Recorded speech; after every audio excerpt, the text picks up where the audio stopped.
D'abord, un nouveau point sur l'actualité avec vous, Fanny, et la fête des Lumières de Lyon qui bat son plein jusqu'à demain, ternie hier par des inscriptions anti-police, anti-RN. Oui, en effet, la police blesse et tue, non à l'État policier, Sainte-Soline, ni oubli, ni pardon. Des messages hostiles aux forces de l'ordre, vous l'avez dit, qui ont été projetés sur la façade du Palais Saint-Pierre en pleine festivité. D'autres messages à connotation politique ont également été affichés en lettres de lumière, comme On dégage le Rassemblement national. Des actes rapidement condamnés par le maire de Lyon, Grégory Doucet, qui a apporté son soutien aux policiers, tout comme la préfète du Rhône, qui s'est exprimée ce matin. Elle accuse notamment l'extrême gauche. Le soulèvement de la terre vient de revendiquer cette opération. C'est très clairement une opération d'extrême gauche.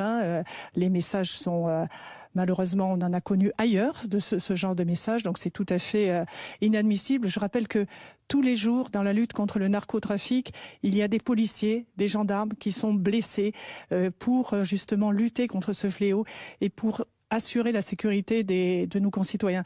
C'est indigne, c'est pas ce que les citoyens veulent et c'est vraiment contraire à tout ce qui est les valeurs de notre nation.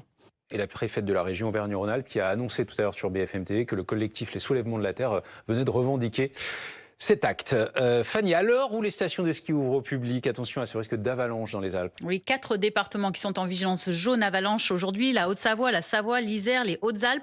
Un risque lié à ce gros redout en montagne. Aujourd'hui, Météo France qui vous invite donc à la prudence. Et plus généralement, ce sont des températures qui grimpent aujourd'hui avec cet air subtropical venu des Açores. On est à 6 à 8 degrés au-dessus des normales. Il fera par exemple cet après-midi 11 degrés à Grenoble, 13 à Strasbourg, 15 à Lille, 16 à Paris et même une vingtaine de degrés dans le sud-ouest avec 21 degrés à Biarritz. Écoutez les habitants un petit peu surpris.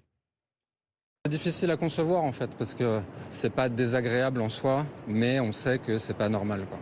On est content parce qu'il fait bon, mais en même temps c'est effrayant parce que on voit que d'année en année, de mois en mois, on a ce genre de température et vraiment, je ne sais pas où on va aller en tout cas. La collecte du Téléthon a tenu ses engagements. Plus de 83,5 millions d'euros ont été promis et enregistrés en 2 jours de campagne télévisée. C'est 3 millions de plus que l'année dernière.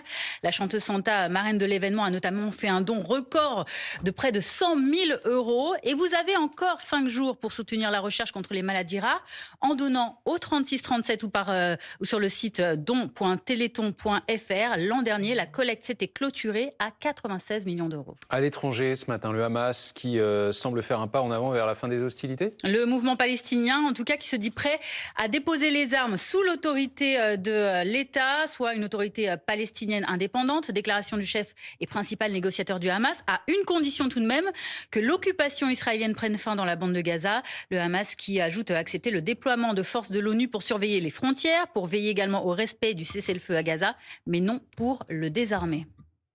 Et puis la saison des feux qui démarre malheureusement en Australie. Et qui démarre malheureusement très tôt cette année avec plus de 70 incendies déjà recensés en Nouvelle-Galles du Sud, des feux de végétation qui ont réduit en cendres de nombreuses habitations.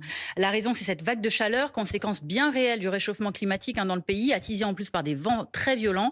Les pompiers peinent encore à maîtriser une vingtaine de feux incontrôlables. Ils craignent de revivre le drame de 2019-2020 qui avait fait une trentaine de victimes humaines. Merci Fanny, prochain point sur l'actualité tout à l'heure à midi.